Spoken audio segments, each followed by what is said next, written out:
Girls deserve better gear. Shop at scrubsandbeyond.com or in store.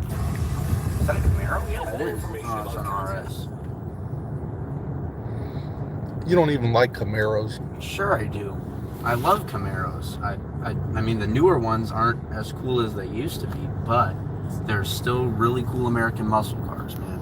And it's cool that Chevy's bringing them back. But hopefully they'll do it the right way and not, hold the Camaro back because of, the Corvette, which has always been GM's, golden boy. But, the Camaro, I mean, come on, man. If you don't like Camaros, there's got to be something wrong with you. What more can you ask for? V8, manual, rear-wheel drive, usually reliable because, LS family engines are reliable like that. Small, heavy, And, it's pretty nice. They share a lot of components, on their, generations and stuff. And they're pretty easy to modify and, do whatever you want with them. They're pretty good cars. You can find multiple different generations for under 10 grand, so they're pretty affordable. Got, many different body styles. I know a lot of people don't really like because it's kind of overshadowed in that generation by the Pontiac Trans Am Firebird, but I still think single generation of the Camaro has been pretty freaking cool. Sure, maybe the 1975 80 wasn't the greatest, on looks, I guess, if you don't really like the way the car just looks in general, but it's not ugly by any means.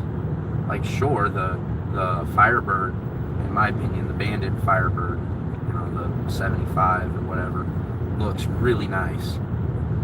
But most Camaros and Firebirds, they all look good.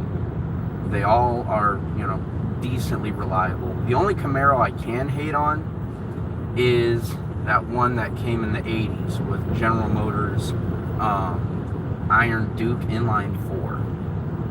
Paired with the automatic transmission is about the worst Camaro of all time. I mean, that's ridiculous. You make 60 horsepower and I think you can get outrun by just about any other car. I think you actually have to put on your hazards to merge because your 060 is just so off. It's insane. They managed to get, I think, 60 wheel horsepower out of that. I mean, shoot, there's all sorts of cars that can go a little faster than that. That was pretty ridiculous on GM's part. So hopefully they don't do something like that ever again, because that really messed up the Camaro's reputation for a while. And in this new generation of Camaros that are supposed to be coming out in 2027 or 2028, the base model is going to be another inline 4. It's not going to be a V6.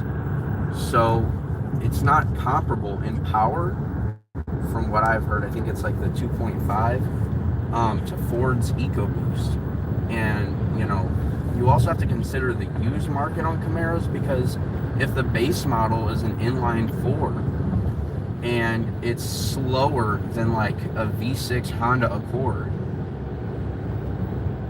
why would you people buy trucks? Is to do truck things, right?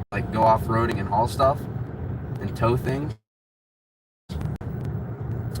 So I don't really understand the move of putting a 4-cylinder in there. Hopefully it doesn't turn into a massive issue like it was in the 80s with the with that generation of the Camaro, because that would be awful. And then, GM, that's how they are sometimes. They make really bad business strategies and then want to say that consumers don't like that.